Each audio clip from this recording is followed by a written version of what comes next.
Hi hello नमस्कार विद्यार्थी मित्रांनो, मी आपल्या सर्वांचा लाडका ऋषिकेश गिरी ॲग्रीट्यूबमध्ये आपल्या सर्वांचं सहर्ष स्वागत करतो. आणि आज आपण बघणार आहेत सेकंड इयर थर्ड सेमिस्टर जो आपला कोर्स आहे फंडामेंटल ऑफ प्लांट ब्रीडिंग. आता याच्यामध्ये या लेक्चरमध्ये आपण काय काय बघितलं आहे, सेल्फ पॉलिनेटेड क्रॉप असतील, क्रॉस पॉलिनेटेड क्रॉप्स असतील, व्हेजिटेटिव्हली प्रोपगेटेड क्रॉप्स असतील, यांच्या सगळ्या ब्रीडिंग मेथड आपण डिटेलमध्ये बघितल्या. नंतर प्लांट ब्रीडिंगमधले जे काही बेसिक कन्सेप्ट असतील जसे की जर्म प्लाझम असेल, नंतर म्युटेशन असेल, ट्रान्सजेनिक ब्रीडिंग असेल, हे सगळ्या प्रकारच्या ज्या मॉडिफाईड ब्रीडिंग मेथड्स आहेत त्या आपण बघितल्यात. आणि मागच्या लेक्चरमध्ये आपण काय बघितलं, मेल स्टेरिलिटी हा चॅप्टर बघितला होता. आज आपण बघणार आहे, आज जो आपला चॅप्टर आहे तो कोणता, सेल्फ इनकम्पॅटिबिलिटी. कोणता, सेल्फ इनकम्पॅटिबिलिटी. आता याच्यामध्ये फरक काय, मागच्या लेक्चरमध्ये सांगितलं होतं मेल स्टेरिलिटी आणि सेल्फ इनकम्पॅटिबिलिटीमध्ये फरक काय. मेल स्टेरिलिटीमध्ये जो पोलन असतो तो कसा असतो, नॉन फंक्शनल असतो. कसा असतो, नॉन फंक्शनल किंवा इनॅक्टिव्ह असतो. पोलन कसा असतो, इनॅक्टिव्ह असतो. आणि जे ह्याच्यामध्ये जो असतो आपला सेल्फ इनकम्पॅटिबिलिटीमध्ये जो पोलन असतो तो फंक्शनल असतो. तो कसा असतो, फंक्शनल असतो. हाच बेसिक फरक आहे, हे समजून घ्यायचं आपल्याला. त्यासाठी आपण इथे आलो. आज आपण बघतोय सेल्फ इनकम्पॅटिबिलिटी. नावातच त्याच्या सेल्फ आणि इनकम्पॅटिबिलिटी. कम्पॅटिबिलिटी म्हणजे काय, it is ability to fertilize. It is ability of a male to fertilize female. याला आपण काय म्हणतो, कम्पॅटिबिलिटी. आणि आता इथे काय, इनकम्पॅटिबिलिटी आहे. इनकम्पॅटिबिलिटी म्हणजे काय, इनॲबिलिटी म्हणजे एबल आहे का तो, नाही आहे. आणि अजून एक शब्द आहे सेल्फ, म्हणजे सेल्फ, स्वतःचं. ऑब्विसली कुठं असणार आहे, आपल्याला कुठे इंड्यूस करायचं आहे, सेल्फ पॉलिनेटेड क्रॉपमध्ये. का, क्रॉस पॉलिनेशन प्रमोट करण्यासाठी. म्हणजेच बायसेक्शुअल फ्लॉवरमध्ये एक मेल आणि फिमेल आहे. त्या मेल, तो त्यातला जो मेल आहे त्या मेलमध्ये जर आपण सेल्फ इनकम्पॅटिबिलिटी इंड्यूस केली तर त्याचा जो स्वतःचाच पोलन आहे तो स्वतःच्याच फिमेलला म्हणजे स्वतःच्याच एगला फर्टिलाइज करू शकतो का, नाही. जरी तो पोलन फंक्शनल असला तरी. It is a failure of pollen of a flower to fertilise same flower or other flower of same plant. म्हणजेच फक्त आणि फक्त सेल्फ पॉलिनेटेड क्रॉप्समध्येच तो स्वतःचं फ्लॉवर फर्टिलाइज करू शकत नाही. दुसऱ्याचं करू शकतो पण स्वतःचं करू शकतो का, नाही. तो दुसऱ्यांसाठी फंक्शनल आहे पण स्वतःसाठी नाही आहे. म्हणजे फंक्शनल तो आहे पण स्वतःचं करू शकत नाही, दुसऱ्यांचं करू शकतो. हेच म्हणजे सेल्फ इनकम्पॅटिबिलिटी. सेल्फ म्हणजे स्वतःचं, स्वतः बाबतीत नाही आहे, दुसऱ्याचं करू शकतो. The term self incompatibility originally coined by Stout. कोणी कॉइन केली आहे, स्टाउटनं कॉइन केली आहे. दुसरी डेफिनेशन काय, the inability of a plant with a functional pollen to set seeds when self pollinated. हा शब्द महत्वाचा आहे. काय, वेन सेल्फ पॉलिनेटेड. सेल्फ पॉलिनेशनमध्ये तो स्वतःचं प्लांटला फर्टिलाइज करू शकतोय का, नाही, पण दुसऱ्याचं करू शकतो. आता फीचर्स काय आहेत, सेल्फ इनकम्पॅटिबिलिटीचे फीचर्स काय आहेत. If a plant doesn't set seeds when self pollinated with its own functional pollen but exhibits normal seed setting when cross pollinated. बरोबर आहे, तेच आहे. सेल्फ पॉलिनेशन मध्ये करू शकतो नाही पण क्रॉस पॉलिनेशन मध्ये करू शकतो. Self incompatibility is an important outbreeding mechanism which prevents self pollination and promotes cross pollination. It promotes cross pollination. Self incompatible species do not produce seed on self pollination but lead to normal seed set on cross pollination. ते सांगितले. It maintains high degree of heterozygosity. का, cross pollination करायचं ना. High degree of heterozygosity in a species due to outbreeding and reduces homozygosity due to elimination of inbreeding or selfing. Self incompatibility results due to morphological, genetic, physiological and biochemical causes. Self incompatibility results म्हणजे आपण self इनकम्पॅटिबिलिटी कसं करू शकतो, morphological असेल, genetic असेल, physiological असेल आणि biochemical causes असतील. या सगळ्या कॉजेसमुळे सेल्फ इनकम्पॅटिबिलिटी आपण करू शकतो. आता physiological hindrance of self incompatibility काय, फिजिओलॉजिकल कसं आहे, failure of the pollen grains to germinate on the stigma of the same plant. आता एक बेसिक सांगतो, हे सगळं सोडून द्या. आपण काय करू, एक जनरल आपण काय करू, आधी एक्सप्लेन करू. याचे सगळे सिस्टीमच्या आधी ना इथं करू. आता एक लक्षात ठेवा, हा स्टिग्मा आहे. बरोबर आहे, हे फिमेल पार्ट आहे आणि हा अँथर आहे, हा काय अँथर आहे. आता कसं असतं, हा जो स्टिग्मा आहे नॉर्मल पॉलिनेशन फर्टिलायझेशन जे होतं ना ते लक्षात घ्या आधी. आता याच्यामध्ये पोलन ग्रेन, याच्यामध्ये काय पोलन ग्रेन. जेव्हा पॉलिनेशन व्हायचं असतं नॉर्मली काय करतो, त्याचा पोलन आहे ते कशावर पडतं, स्टिग्मावर पडतं. मग याचं पोलन ग्रेन स्टिग्मावर पडल्यावर स्टिग्मावर एक असतं लिक्विड, स्टिग्मावर काय असतं एक लिक्विड असतं. ते लिक्विड काय करतं, त्या पोलन धरून ठेवतं आणि तर काय करतं जर्मिनेट करतं. काय करतं, त्या स्टिग्मावर जर्मिनेट करतं आणि ते जेव्हा जर्मिनेट होतं, स्टिग्मा जेव्हा तिथं जर्मिनेट होतो तो काय होतं डिसेंडिंग, म्हणजे त्याची मुवमेंट कशी असते डिसेंडिंग, म्हणजे खालच्या दिशेनं तो वाटचाल करायला लागतो. म्हणजे तो काय होतो जर्मिनेट होतो आणि तो जसं काय होतं, जसं खाली जायला लागतो जसं तसं तो काय तयार करत जातो, पोलन ट्यूब तयार करत जातो. काय तयार करत जातो बघा, हे चाललंय ना पोलन ट्यूब तयार करत चाललाय आणि तो जाताना परत आता इथं असते आपली ओव्हरी, काय असते ओव्हरी असते. मग हा जो पोलन ग्रेन आहे तो असं करत म्हणजे पोलन ट्यूब थ्रू इथे घुसतो. इथे घुसला, इथे घुसल्यावर असते इथे काय असते एक सेल असते, काय असते एक सेल. मग जेव्हा एक सेल सोबत ह्याचं फर्टिलायझेशन होतं मग तेव्हा तयार होतात सीड्स आणि मग शेवटी फ्रूट. हे झालं नॉर्मल पॉलिनेशन आणि फर्टिलायझेशन, हे नॉर्मल प्लांटमध्ये झालं. आता ह्याच्यामध्ये जर आपण सेल्फ इनकम्पॅटेबिलिटी म्हणजे इंड्यूस केली तर काय होतं सांगतो. पहिलं तर हा झाड आहे ना, ह्याचं पोलन जे पडतात ते पोलन ॲक्च्युली जर पडले बरोबर आहे तरी जर्मिनेट होत नाहीत. काय होत नाही, जर्मिनेट होत नाहीत. का, कारण तर लिक्विडच नसतं. काय हे प्लांट काय करतं, लिक्विड प्रोड्यूसच करत नाही. समजा लिक्विड प्रोड्यूस केलं आणि जर्मिनेशन झालं तरी हे पोलन आहे ना ते पोलन ट्यूब इंड्यूस हे करू शकत नाही, तयार करू शकत नाही. ठीक आहे, समजा ते पण झालं, पोलन ट्यूब जरी इंड्यूस केली तरी ती पोलन ट्यूब खाली डिसेंड होऊ शकत नाही. बरं समजा ते जरी डिसेंड झाली तरी ती ओव्हरीपर्यंत पोहोचू शकत नाही. जरी ती ओव्हरीपर्यंत पोहोचली, जरी ओव्हरीपर्यंत पोहोचली तरी पण ते फर्टिलाइज करू शकत नाही. म्हणजे काय करायचं तुम्हाला, सरळ सरळ सिंपल आहे. तुम्हाला ह्यांचं फर्टिलायझेशन होऊच द्यायचं नाही आहे. म्हणजे झाड काय करतं, फर्टिलायझेशन होऊच देत नाही. जरी या गोष्टी होत गेल्या तरी काही ना काही अडथळे आणणार, काही ना काही बॅरियर आणणार. पहिलं तर पोचूच द्यायचं नाही, ते पण झालं. जर्मिनेट होऊ द्यायचं नाही, बरं ते पण झालं. परत ट्यूब तयार होऊ द्यायची नाही, पोलन ट्यूब, परत ते पण झालं. खाली जाऊ द्यायची नाही ट्यूब, ते पण झालं. परत ती जी ट्यूब आहे त्या ओव्हरीपर्यंत येऊ द्यायची नाही अजिबात, ते पण झालं. बरं ओव्हरीपर्यंत पोचली तरी फर्टिलायझेशन होऊ द्यायचं नाही. म्हणजे काही करून ह्याच्यामध्ये फर्टिलायझेशन होऊ द्यायचं नाही, सीड तयार करू द्यायचं नाही स्वतःचं. दुसऱ्याचं पडलं तर नॉर्मल होणार सगळं. ही झाली एक प्रोसेस आहे सेल्फ इनकम्पॅटेबिलिटीची. त्याचा आपण शब्दात बघूयात.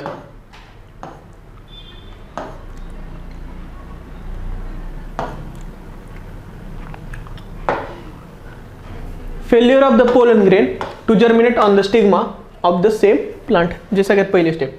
If some pollen grains do germinate, pollen tube fails to enter in to stigma. समजलं, जसं की राई, रॅडिश, कॅबेजमध्ये होतं.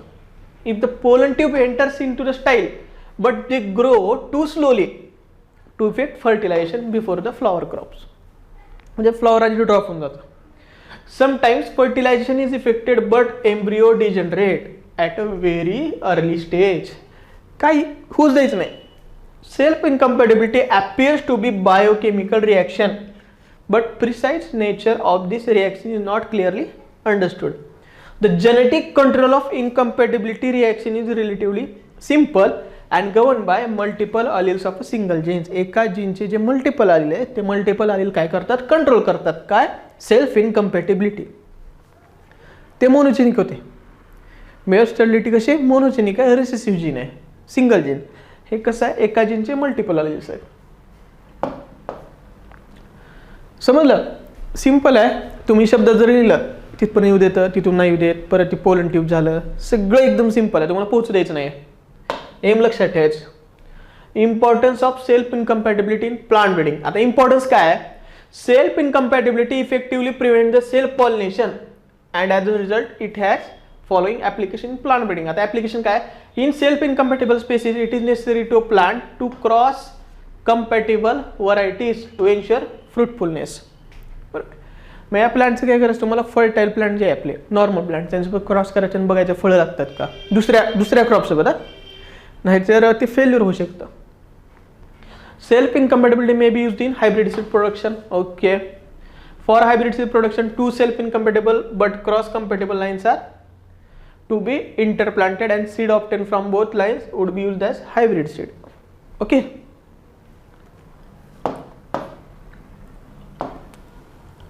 आपले जे लेक्चर आहेत जेनेटिक सेल ब्रीडिंग याचा मेन उद्देश काय आहे की जे बेसिक कन्सेप्ट आहेत ते क्लिअर व्हावेत. एकदा बेसिक कन्सेप्ट क्लिअर झाले ते तुम्ही तिथं काही एक्सप्लेन करू शकता, कसं एक्सप्लेन करू शकता. बाकी एक्झाममध्ये आपल्याला वाचावं तर लागणार आहेत, फक्त लेक्चरवर डिपेंड राहून चालणार आहे का? नाही. लेक्चर काय आहे, एक तुमचं माइंडसेट म्हणजे माइंडमध्ये फक्त सेल्फ इनकम्पॅटेबिलिटी वाटलं, तुमचं बेसिक ॲटोमॅटिक माइंडमध्ये तयार झालं पाहिजे. हे ते तुम्हाला वाचत बसायची गरज नाही. हां चला याचं काय युजेस काय, ॲप्लिकेशन काय, नवीन काय का, बस संपला विषय. मेल स्टेबिलिटी आलं डोक्यात आलं, अरे नॉन फंक्शनल आहे, चला घ्या पुढचं. म्हणजे हे जे आहे ना, कोणत्याही जे आपलं कोचिंग असते किंवा क्लास असतो त्याचा उद्दिष्टच असतो फक्त बाकीच्यांपेक्षा आपण थोडंसं जास्त देतोय. या जर PPTs वगैरे आहेत याचा तुम्ही आन्सर म्हणून पण यूज केल्या तुमच्या ह्याच्यामध्ये आन्सर शीटमध्ये तरी चालतं, कारण एकदम प्रिसाईज आणि वेल मॅनरमध्ये इथं दिलेलं आहे. एक लक्षात ठेवा आणि डायग्रामॅटिक रिप्रेझेंटेशन करा. आणि या सगळे जे लेक्चर आहेत आपले ब्रीडिंगचे सगळे लेक्चर, कोणताही लेक्चर असतील त्यांच्यासाठी जे रेफरन्स आहे ते कोणते यूज करा. एक म्हणजे प्लांट ब्रीडिंग, कुणाचं पुंदन सिंगचं यूज करा किंवा BD सिंगचं यूज करा. मोस्ट ऑफ पुंदन सिंगचं यूज करा सध्या तुम्ही. यातून त्याचे पण रेफरन्स तेच आहेत, जे काही डायग्राम असतील थोड्याफार त्या डायग्राम पण आपण तिथून घेतलेले आहेत. कुठून? पुंदन सिंगवरून. काही आपण आपले स्पेशल डायग्राम आपण म्हणजे बनवलेले आहेत. आता क्लासिफिकेशन ऑफ सेल्फ इनकम्पॅटिबिलिटी. आता याचे प्रकार काय? Lewis has suggested the simple classification of self incompatibility. कोण सांगितलंय? लेविसनं. एक असते हेट्रोमॉर्फिक सिस्टीम, एक असते होमोमॉर्फिक सिस्टीम. नावातच आहे हेट्रोमॉर्फिक, होमोमॉर्फिक. होमोमॉर्फिकमध्ये दोन टाईप आहेत, सब टाईप, गॅमेटोफायटिक आणि स्पोरोफायटिक. कंट्रोल कोणतं? गॅमेटोफायटिक आणि स्पोरोफायटिक. हळूहळू आपण जे चॅप्टर शिकत जातो ना ते म्हणजे तुमचं ॲन्सर तयार होते. म्हणजे हळूहळू आपण काय करतोय, तुमचं ॲन्सर जे क्वेश्चनचे ते कम्प्लीट करण्याकडे जातोय. डेफिनेशन एक्सप्लेनेशन आपण बघितलं. आता टाईप्स बघू. Heteromorphic, homomorphic. होमोमॉर्फिकमध्ये दोन आहेत, गॅमेटोफायटिक, स्पोरोफायटिक. आता हेट्रोमॉर्फिक सिस्टीम काय आहे? This system is characterised by differences in the morphology of flowers. Morphology of flower, बरोबर आहे. हेट्रो म्हणजे डिफरंट, मॉर्फोलॉजी म्हणजे मॉर्फोलॉजी. जसे की प्रायमुला. आता Primula there are two types of flowers, एक पिन फ्लॉवर आणि थ्रम फ्लॉवर. हे तुम्हाला लिहायचं आहे, एक्झाममध्ये लिहायचं आहे. एक्झाम्पल काय? प्रायमुला फ्लॉवरमध्ये दोन प्रकार असतात, एक पिन फ्लॉवर आणि एक थ्रम फ्लॉवर. आता लक्षात कसं ठेवायचं, एक ट्रिक आहे. पिन फ्लॉवर म्हणजे काय आहे? आपल्या डोक्याला जी पिन असते ती कशी सरळ असते, लांब असते. पिन म्हणजे जे आपलं स्टिग्मा आहे, स्टिग्माला जे हे पाईप आहे, जी नळी आहे, त्याला आपण स्टाईल म्हणतो. काय म्हणतो? स्टाईल. त्याचं स्टाईल कसं असणार आहे? पिनचं लांब असणार आहे. कसं असणार आहे? लांब किंवा हाईट, उंच असणार आहे. आणि थ्रमचं कसं असणार? शॉर्ट असणार आहे. म्हणजे हे झालं पिन आणि हे झालं thrum. Okay. Pin flowers have a long style, short stamens, while thumb flowers have long stamens and short style. This situation is referred as distyly. जे आपण क्रॉस आणि सेल्फ पॉलिनेशन म्हणजे आपण बघणार आहे त्याच्यामध्ये काय, या सिस्टीमला आपण काय म्हणतो? डायस्टायली म्हणतो. डायस्टायली कारण दोन प्रकारचे स्टाईल आहेत, एक शॉर्ट आणि long. In tristyly situation, style of the flower may be long, medium आणि शॉर्ट. डायस्टाईलीमध्ये दोन, डाय म्हणजे दोन, स्टाईल म्हणजे दोन प्रकारची स्टाईल आहेत, एक शॉर्ट आणि लॉंग. ट्रायस्टाईल म्हणजे तीन प्रकारची style, short, medium, long. In distyly situation the only compatible meeting is between pin and thrum flower.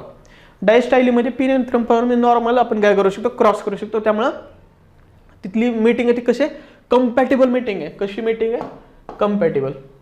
आता होमोमॉर्फिक सिस्टीम, हेट्रोमॉर्फिक झालं म्हणजे काय, मॉर्फॉलॉजी वेगळी होती. आता होमोमॉर्फिक म्हणजे काय? This system is not associated with morphological differences of flower. का? Same morphology. The incompatibility reaction of pollen is either controlled by genotype of the plant on which it is produced. त्याला आपण sporophytic control म्हणतो, or by its own genotype. त्याला आपण gametophytic control म्हणतो. आता इथे एकदम स्लो का वाचतोय, शब्दाचा खेळ आहे सगळा, लक्षात ठेवा.